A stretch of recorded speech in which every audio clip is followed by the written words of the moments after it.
বিশিষ্ট লেখক সাংবাদিক জহিরুল ইসলাম কলিলকে তার বক্তব্য রাখার জন্য অনুরোধ করেছি।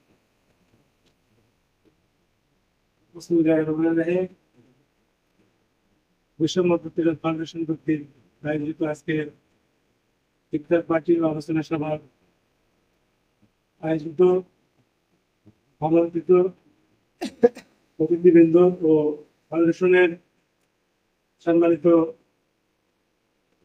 কার্যনির্বাহী কমিটির সকল সদস্যদের শুভেচ্ছা ও অভিনন্দন জ্ঞাপন করছি।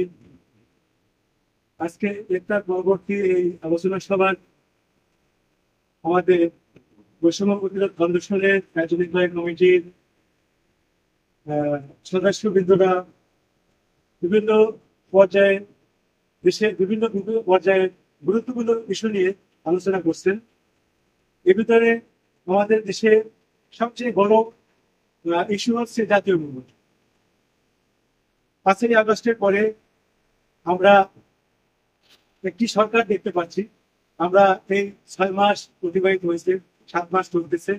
এর ভিতরে আমরা বিভিন্ন জনকে বিভিন্ন নামে এই সরকারকে অভিহিত করতে দেখেছি। কেউ কেউ বলে অন্তর্বর্তীকালীন সরকার, কেউ কেউ বলে বিদ্রোহী সরকার, কেউ কেউ বলে মানে ইনোশন, তো আবার কেউ কেউ বলে এটা ছাত্রদের আন্দোলনের ফসল।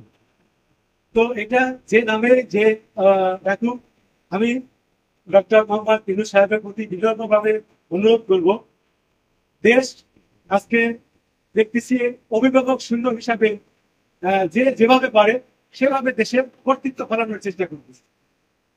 তো সার্বিকভাবে এটা যে রাজনৈতিক দল আমরা পরবর্তীতে দেখেছি কিছুদিন আগে এই কোটা বিরোধী আন্দোলনের মাধ্যমে যে ছাত্ররা কিছুদিন আগে যে রাজনৈতিক দল গঠন করেছে এনসিপি এবং এই বিভিন্ন আরো মানে 63টি রাজনৈতিক দল আছে, এদের সমন্বয় তাদেরকে নিয়ে অতি দ্রুত আপনি যে বলেছেন ডিসেম্বরের ভিতরে নির্বাচন দিবেন, আমরা বিশ্বাস করতে চাই যে আপনি আপনার কথা রাখবেন।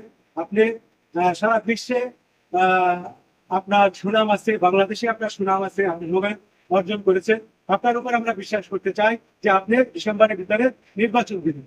যদি আপনি ডিসেম্বরের ভিতরে নির্বাচন দেন তাহলে আপনাকে 3 মাস আগে তফসিল ঘোষণা করতে হবে। তো তফসিল ঘোষণা করতে হবে 3 মাস আগে। তাহলে আপনারা প্রস্তুতি থাকার দরকার যে আর ডিসেম্বরে 3 মাস যদি হয়, এখন আপনার মার্চ মাস চলতেছে, এপ্রিল মে জুন জুলাইয়ের ভিতরে আপনাকে তফসিল ঘোষণা করতে হবে। তার কোনো লক্ষণ আমরা দেখতেছি। আপনার এই বিলম্ব বা এই আপনার এই সংস্কারের নামে দেশে যে আপনার এই মানে অযোগ্যতার কারণে দেশের যে সুবিধাবাদী লোক আছে বা দেশের সরকারের লোক আছে, আওয়ামী লীগের যে যুবলীগ, ছাত্রলীগ, তারা বিভিন্ন জায়গায় কিছুদিন আগে আমরা দেখেছি মোহাম্মদপুরে জাহাঙ্গীর কবির নানকের এপিএস মোস্তফা যে বৈষম্যবিরোধী ছাত্র আন্দোলনের 5টি হত্যা মামলার আসামি, পুলিশের কাছ থেকে তাকে ছিনিয়ে নিয়েছে।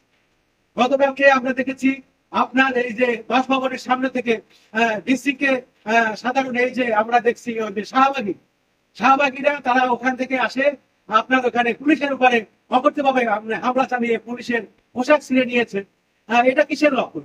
এভাবে যদি দেশ চলতে থাকে, দেশের ভারসাম্য হারিয়ে ফেলবে।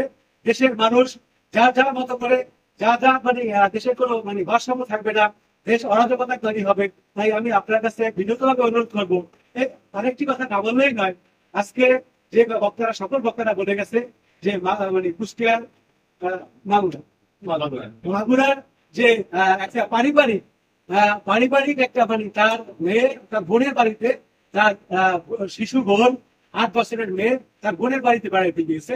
তো সেখানে গিয়ে তার বাবা তুল্য কালো, সে কালোর হাতে দর্শিত হয়েছে। তার ওই যে মানে তার যে বোনের আবার যে ননদ, সে দরজা খুলে দিয়েছে। এগুলো কিসের লক্ষণ? সেই আসিয়া আজকে মৃত্যুবরণ করেছে।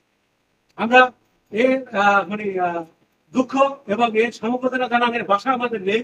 আমি বলবো অতি দ্রুত এই দর্শকদের গ্রেপ্তার হয়েছে তাদেরকে বিচার করে ফাঁসি দিবেন, এই দাবি রাখি আজকের এই আলোচনা সভা থেকে।